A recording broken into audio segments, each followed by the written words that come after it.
नमस्कार जी, मैं आपका अपना कुलदीप अवस्थी। आप देख रहे हैं बेजोड़ रत्न चैनल। अभी हाल ही में माननीय कर्नाटक हाई कोर्ट ने एक याचिका पर विचार करते हुए राज्य सरकार की आलोचना की है और बताया है कि जब वक्फ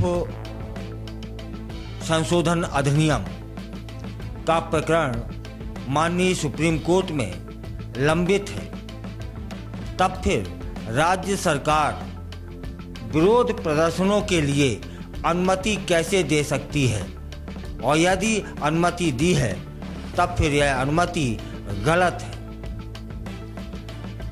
आपको बताता हूं कि मंगलुरु के राजेश ए की एक याचिका थी, उस पर सुनवाई की न्यायमूर्ति एम नागप्रसन्ना ने।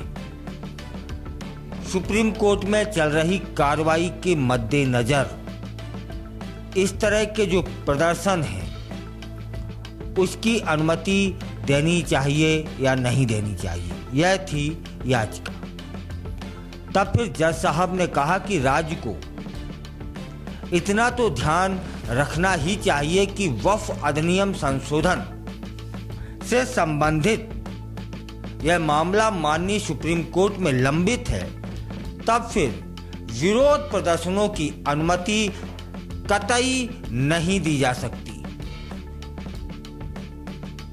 कोर्ट ने सरकार को यह भी सुनिश्चित करने के दिशा निर्देश जारी किए हैं कि इस तरह के आयोजनों से सार्वजनिक सड़कें बाधित न हो पाएं, और इस बात पर जोर दिया कि विरोध प्रदर्शन केवल उन्हीं स्थानों पर होना चाहिए जिनकी अनुमति है। माननीय न्यायालय यह भी कहती है कि अगर अनुमति नहीं है तब फिर विरोध भी नहीं होना चाहिए। अब इस मामले की जो सुनवाई है वह 23 अप्रैल को होगी।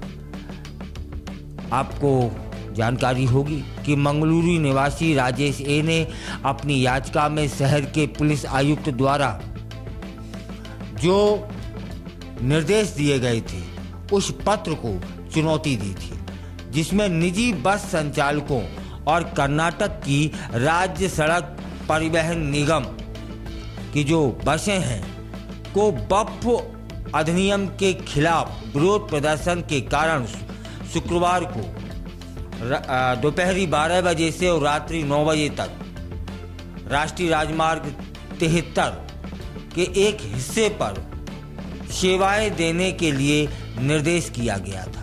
तब फिर राजेश जी कोर्ट पहुंचे थे। याचिकाकर्ता राजेश जी कहते हैं कि इस सलाह के कारण सार्वजनिक परिवहन में अनावश्यक रूप से व्यवधान होगा। उनका प्रतिनिधित्व अधिवक्ता हेमंत आर राव और लीलेश कृष्ण ने किया था। जवाब में राज्य सरकार ने अदालत को जो जानकारी दी वह यह थी कि प्रारंभिक अधिसूचना को संशोधित किया गया है और सामान्य यातायात बनाए रखा जाएगा। हालांकि अधिकारियों ने सलाह यह भी दी है कि एहतियात के तौर पर भारी और मध्यम वाणिज्यिक वाहन वैकल्पिक मार्गों से यात्रा करेंगे। फिलहाल इन सब याचिका के बीच में एक बात स्पष्ट रूप से सामने आई कि माननीय न्यायालय कह रहा है कि जब वक्फ संशोधन विधेयक को लेकर के याचिकाएं माननीय सुप्रीम कोर्ट में लंबित हैं, तब फिर राज्य सरकारें इस तरह की अनुमति ना दें और या उन्हें फिर नहीं देना चाहिए कि जब लंबित है निराकरण हो जाए। निराकरण के बाद में अधिकार बनता है कि आप विरोध करें या समर्थन करें। इस तरह की जब अनुमतियां मिलेंगी, विरोध प्रदर्शन होंगे, तो स्थिति सामान्य तो नहीं रहेगी। और जब यही सब करना था तब फिर माननीय सुप्रीम कोर्ट ही क्यों गए, यह प्रश्न है ना।